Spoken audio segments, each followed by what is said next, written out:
Nous sommes aux assises du bien vieillir, Longevity, en 2022 au Havre, et nous allons parler d'une solution, d'un algorithme de médecine gériatrique qui permet de limiter les hospitalisations. On va voir en concret ce dont il s'agit avec Evelyne Gossens, qui est associée à la société Présage. Bonjour. Bonjour. Peut-être vous présenter, parce que le parcours est intéressant, et ensuite on va parler de cette solution Présage. D'accord. Oui, parce que Présage, c'est finalement l'aboutissement d'une longue carrière consacrée à la gériatrie. Donc à l'origine, je suis directeur d'hôpital et j'ai consacré effectivement la majorité de ma carrière à faire en sorte que les personnes âgées puissent bien vieillir à domicile. J'ai commencé en 93, vous voyez ça remonte loin, lorsque j'ai participé au programme STEG sur les urgences en créant les filières gériatriques, en créant les liportes, les liposportes, enfin bref, tout ça c'est ancien, vous avez toujours cette espèce d'objectif, comment faire en sorte que les personnes âgées, quand elles sont hospitalisées, puissent être hospitalisées dans des conditions dignes et efficaces. Donc ensuite, j'ai effectivement pris des postes qui m'ont permis de réaliser et de suivre cette conviction et de mettre en place cette conviction de comment, toujours, même objectif, comment maintenir l'autonomie d'une personne âgée, comment maintenir à domicile une personne âgée. J'ai donc dirigé plusieurs établissements. Je parlerai juste de ma dernière expérience à l'hôpital gériatrique Les Magnolias, où j'ai créé de 2003 à 2010, parce qu'il faut du temps pour créer des objectifs qui sont quand même, dont on parle quand même depuis 40 ans et on en parle encore aujourd'hui.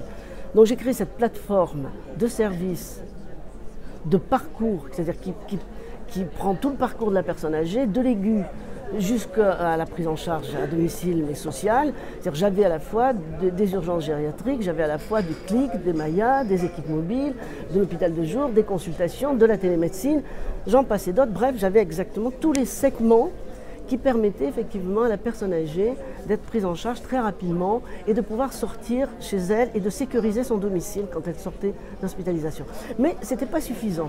Il y avait quand même un créneau qu'on n'arrivait pas à gérer, on n'arrivait pas à repérer les fragilités à domicile. Or, on s'était rendu compte que les auxiliaires de vie, les aidants proches qui vivent, tous ceux qui sont sur le terrain, ils voient plein de choses, ils observent beaucoup de choses, ils ont du mal à l'exprimer, ou quand ils l'expriment, ils ne sont pas forcément crus, ou c'est difficile. Et pourtant, ce sont les acteurs presque essentiels de la prise en charge. C'est eux, c'est leurs yeux, on devrait pouvoir effectivement leur apporter des outils qui puissent traduire ce qu'ils voient en quelque chose qu'on va pouvoir enfin utiliser pour garantir à une personne âgée qu'elle reste à domicile, qu'elle ne soit pas hospitalisée inutilement. Parce que vous savez, une personne âgée qui est hospitalisée, au bout de 7 jours, elle décompense. Au bout de 7 jours, c'est le syndrome de glissement. Qui n'a pas dans son entourage une personne âgée qui a été hospitalisée, qui n'a pas pu rester chez elle, est allée en EHPAD parce qu'à la suite de l'hospitalisation, c'était plus possible. Ça, il faut y mettre fin.